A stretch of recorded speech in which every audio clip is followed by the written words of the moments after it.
ઉનાળાની કાળઝાળ ગરમીમાં તમે પણ નવું એસી ખરીદવાનું વિચારી રહ્યા છો અને નવું એસી શોધતી વખતે તમે ફક્ત એ જ ધ્યાનમાં આપો છો કે એસીમાં કયા ફીચર્સ છે અને તમને કઈ ડીલ્સ મળી રહી છે, તો તમે પછી અધૂરું કામ કરી રહ્યા છો.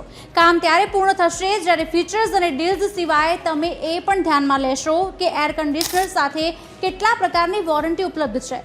ઘણા લોકો જવાબ આપશે કે ફક્ત એક જ વોરંટી છે અને તે 1 વર્ષ માટે છે, પરંતુ ના, જવાબ કંઈક બીજો છે. ખરેખર એસી સાથે 3 પ્રકારની વોરંટી મળે છે. 3 વોરંટી કઈ છે આજે તે જણાવીશ. વિડીયોને એન્ડ સુધી જરૂરથી જોજો. પહેલી વોરંટી એ છે કે એસી ધરાવતી કંપની દ્વારા 1 વર્ષની પ્રોડક્ટ વોરંટી આપવામાં આવે છે, જેના વિશે બહુ ઓછા લોકોને ખબર હોય છે. આ 1 વર્ષની વોરંટીમાં કંપની મેન્યુફેક્ચરિંગ ખામીઓને આવરી લેવામાં આવે છે, માત્ર ફિઝિકલ ડેમેજની સ્થિતિમાં પૈસા મળતા નથી. બીજી વોરંટી પહેલું વર્ષ પૂર્ણ થયા પછી જો તમને એમ લાગે છે કે તમારું એસી હવે વોરંટી હેઠળ નથી, તો તમારી પાસે પૂરતી માહિતી નથી. કેટલીક કંપનીઓ 5 વર્ષ સુધીની કોમ્પ્રેસર વોરંટી આપે છે અને કેટલીક કંપનીઓ એસી સાથે 10 વર્ષ સુધીની કોમ્પ્રેસર વોરંટી આપે છે.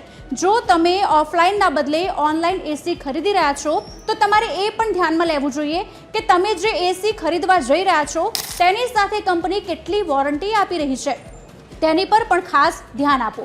ત્રીજી વોરંટી, જો તમે ઓફલાઈન સ્ટોરમાંથી એસી ખરીદી રહ્યા છો તો તમારે ચોક્કસપણે જાણવું જોઈએ કે એસી, મોટર અને પીસીબી કેટલા વર્ષની વોરંટી આપે છે. જો તમારી પાસે આ માહિતી નથી અને તમારું એસી ખરાબ થઈ જાય તો તમે માની લેશો કે તે ભાગ વોરંટી હેઠળ આવરી લેવામાં આવ્યો નથી અને તમારે તેના માટે ખિસ્સામાંથી ચૂકવણી પણ કરવી પડશે, ભલે તે વોરંટી સમયગાળામાં હોય તો પણ. તો એસી ખરીદતા પહેલા આટલી બાબતોનું ચોક્કસ ધ્યાન રાખો.